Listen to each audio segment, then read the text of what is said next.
Hey everybody, I'm MLive's Nick Baumgartner here alongside Kyle Austin, Michigan beat writer back one more time, Kyle, together this week. Michigan goes to 8-0 with a 32-23 win over the Spartans. Kyle, you were like the only person in this building to pick this as a close game. And it was. I mean, it was a lot closer than most people thought. Some weird stuff at the end, but ultimately Michigan wins, as I think we all expected. You know, it was, not to pat myself on the back here, but I did think that Michigan State, this would bring the best out of them, because no matter what happened before this is still a game that is incredibly important to them.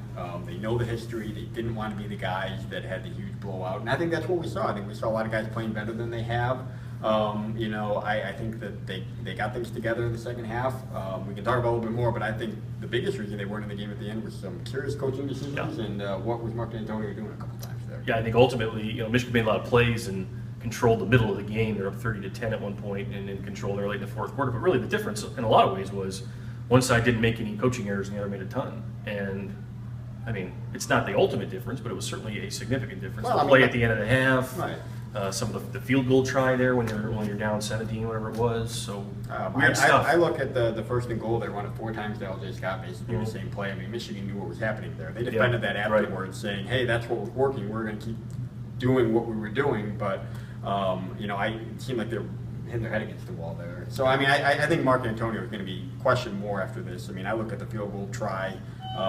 Late in the game with about 10 minutes left. I think that had to be questioned.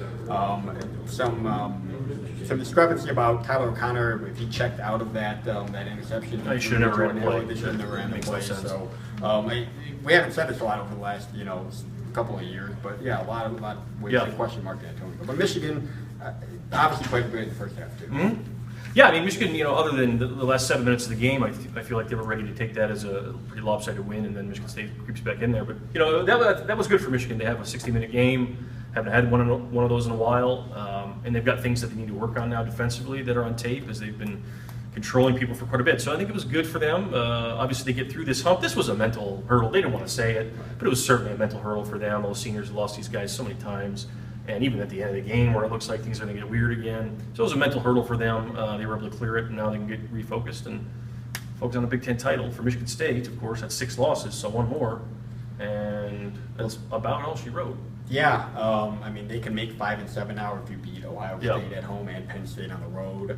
Tyler O'Connor came out and said, he basically said, I'm paraphrasing a little here, but if we're going to quit, we're going to quit this week, basically. Jeez, well, there you go. And that's what they're fighting against. Yeah. He didn't say they're going to quit, but he's saying basically, they were never going to quit this game. I mean, we saw them play 60 minutes, and that's what they need to be commended for, but you're going to Illinois next week. You're playing a 2-win team. You're a 2-win team playing a 2-win team. Yep.